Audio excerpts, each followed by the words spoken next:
In a small village nestled between rolling hills and silent woods, life moved at a gentle, unhurried pace. The villagers rose with the sun and slept beneath a canopy of stars, their days shaped by the rhythms of nature and the quiet persistence of tending the land. Yet, beneath the surface of this tranquil existence, hardship lingered. The rains came when they pleased, not when they were needed, and the soil could be generous or cruel. Crops sometimes flourished, but just as often they failed, leaving fields barren and bellies empty. Over the years, many families, their hopes worn thin, packed their few belongings and left the village behind in search of easier fortunes. But one man stayed. Henry, a farmer with dirt under his nails and hope in his heart, refused to abandon the land that had been both his cradle and his teacher. His fields, small and stubborn, were the canvas of his life. He tended them through good years and bad, through days of plenty and nights of want. While others lost faith and moved away, Henry remained, clinging to his patch of earth with a tenacity that some saw as foolish, others as quietly heroic. Then, one year, disaster struck with a ferocity the village had rarely seen. The rains failed completely. Day after day, the sky stretched above the fields, pitiless and cloudless. The riverbeds cracked and shrank, the soil hardened into dust, and the green promise of young crops faded to brown. The villagers watched helplessly as their livelihoods withered. Each evening, Henry walked his fields with a small lantern in hand, its warm glow piercing the gathering darkness. He whispered words of comfort to himself as he paced the rows of parched earth. Darkness cannot last forever. His nightly ritual did not go unnoticed. Some villagers scoffed at Henry's stubborn hope. They gathered in small groups, shaking their heads and exchanging jokes. "A lantern cannot bring rain," they mocked. "Why waste your nights in empty fields?" To them, Henry's persistence was a kind of madness, a refusal to accept the inevitable. But when questioned, Henry's answer was always gentle, his voice steady as the lantern's flame. "If I abandon the fields, they are truly lost. If I tend them, even in darkness, there is still a chance." Henry's hope was not loud or boastful. It was quiet, steadfast, a promise he made to himself and to the land he loved. Each evening, he watered the ground with the scant supply he saved from his own drinking water. He sang softly to the soil, tilled the earth with aching arms, and planted new seeds even though the sky remained mercilessly dry. His lantern cast long shadows, and his faith cast something brighter still, a sense of possibility that refused to be extinguished.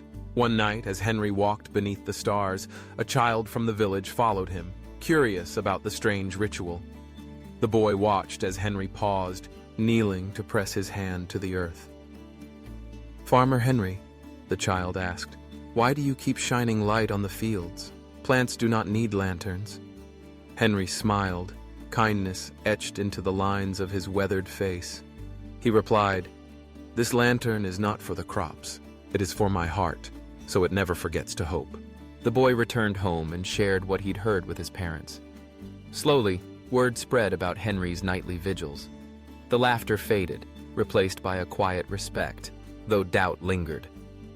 "Hope cannot fill a stomach," some villagers whispered, their eyes weary from lack of rain and plenty of disappointment. Weeks passed, and the drought clung to the land with stubborn fingers. Most villagers abandoned their fields, their faith spent, their spirits exhausted. Henry, thin from hunger and weary from work, pressed on. His lantern became a symbol, not of foolishness, but of resilience. Frail, perhaps, but unyielding. Night after night, its glow marked the boundary between surrender and possibility. Then, one evening, as Henry walked beneath a sky heavy with longing, something changed. Clouds gathered on the horizon, dark and full. The wind shifted, and thunder rolled across the hills. After months of cruel waiting, the rain finally came.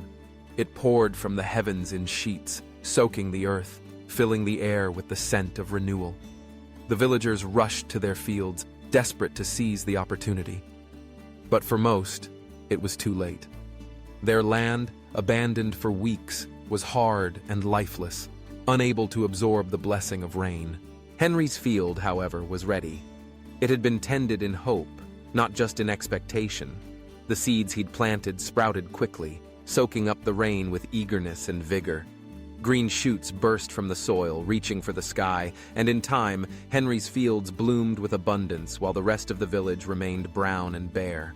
When harvest came, Henry found himself with more crops than he could ever use. Instead of hoarding them, he loaded up his cart and shared freely with the hungry villagers. Humbled by his generosity, they bowed their heads in shame and gratitude. One asked, "Why give to us when we mocked you and doubted your hope?" Henry smiled, holding his lantern high so its light could be seen by all.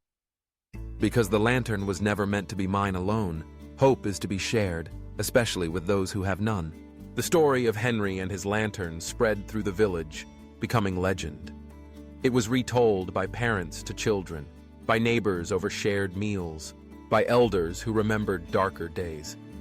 The lesson was clear. Hope must be nourished, even in the darkest times. Perseverance prepares the ground so opportunity can bloom. True strength is not simply surviving hardship, but helping others to rise with you. The villagers rebuilt their faith, not just in the soil, but in themselves and each other. And from then on, whenever drought returned, lanterns appeared across the fields, dozens of them, each one a spark of Henry's unwavering hope. Their glow was a promise that darkness would not last forever, and that the smallest light could lead the way toward a brighter tomorrow. In every heart a lantern was lit, and in every field hope was sown, tended, and shared.